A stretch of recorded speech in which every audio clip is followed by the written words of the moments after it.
Hi, this is Nick Smith with ClearPath Training. In this video, I'm going to teach you how to use the ICCAA form. You can find this form by going to Downloads at the top of the page. That'll open up another page here where you have the actual links. So click on the form link that you'll see there. When the pop-up comes up for the download, you want to open that up. So it may show up in different areas depending on the program that you're using on your web page. But if you're using Microsoft Word 2010 or newer, you need to enable editing. Otherwise, it won't let you put your information in. It won't let you type or save or anything else. So enable editing. It's not hidden anywhere. You don't need to go into any of these tabs to find that. It'll show up just like you see here. If it's not there, you don't need to worry about it. So enable editing if you're using Microsoft 2010.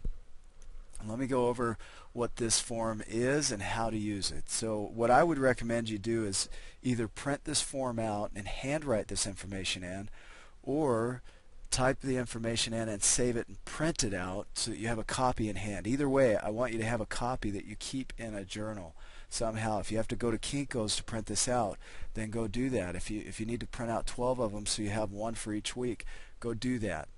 But this is a form that you'll look at to identify your goals and recognize what it is you're doing or not doing to create that outcome that you're looking for. Now, when you set your goals, you want to set it in different categories depending on what you're working on. And now that may be mental, social, career, physical, family, spiritual, or financial. You may be working in one of these areas. You may be working in all of these areas in your life at the time. Now, each week I give you a topic, and that topic is what you'll set your goals around. So for week 1, for example, you would actually set your goals so that in week 2, this is what you're going to be working on in regard to your goals. So while you're studying and learning about the week 2 concepts, you're going to be working on the week 1 goals. So hopefully that makes sense. If there's any questions, you can email me. But first, you want to identify what is it that I would like to accomplish. So in week 1, our topic is on changing to promise, so keeping the commitments that you make. So you would identify in one or all of these areas commitments that maybe you've been making and breaking, and commitments you would like to keep in one or all of these areas. You're going to identify those here, so write them into this area here.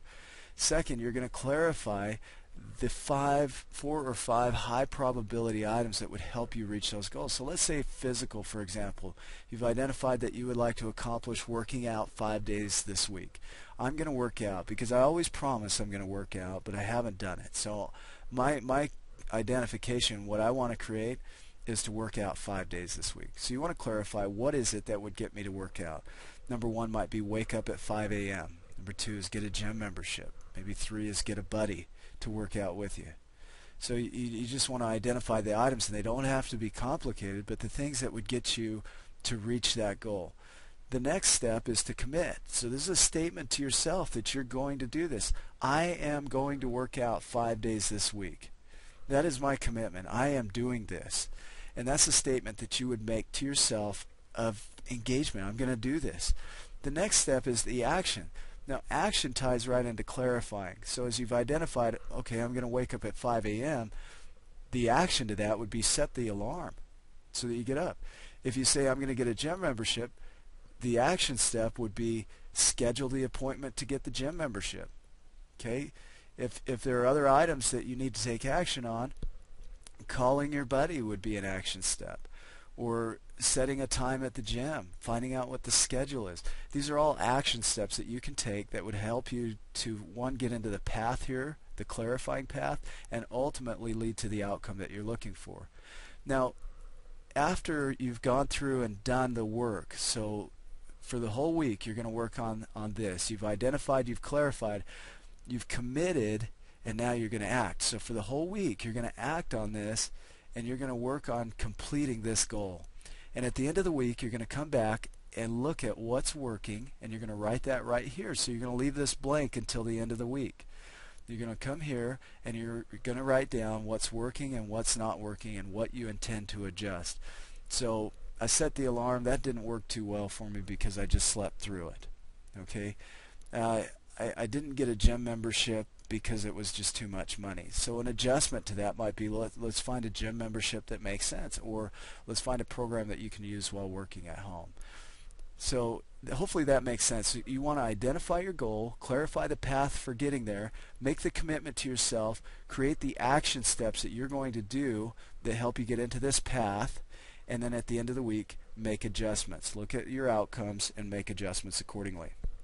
Now the box below is just to help you notice what you're working on for that week. So if you're working on mental or physical, let's say, you want to just put an X in each of these boxes that say, I've completed the identifying, I've completed the clarifying, I've made my commitment, and I've got my action steps.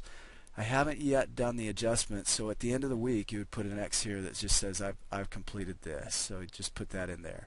And you'll do that in each of the areas that you're working on. So once you've completed each of these areas of ICCAA, then you'll put an X just saying, okay, this is what I'm working on and this is what I've completed in that. So hopefully that makes sense. But this goal sheet, as you look at this is what's going to help you identify what you want, clarify the path, commit to it, act on it, and make adjustments until you actually reach it. So until you say to yourself, okay, I made the promise to go out and work 5 days this week, and I actually did it. I kept my promise. So each week you're going to be challenged. So week 2 is absolute accountability. So your goals might change for the third week. So you know, as you're going to be working on these in the coming weeks. So just to clarify what I mean by that, week 1, the goals for week 1 you'll be working on in week 2 of the program. The goals for week 2 you'll be working on in week 3 of the program. The goals for week 3 you'll be working on in week 4 of the program, and so on and so forth. You'll actually finish out your goals in week 13, but you'll finish the training in week 12. Hopefully that's clear enough for you. If you have any questions, email me at info@clearpathtraining.com. Hopefully this helps you, and I'll talk to you next time.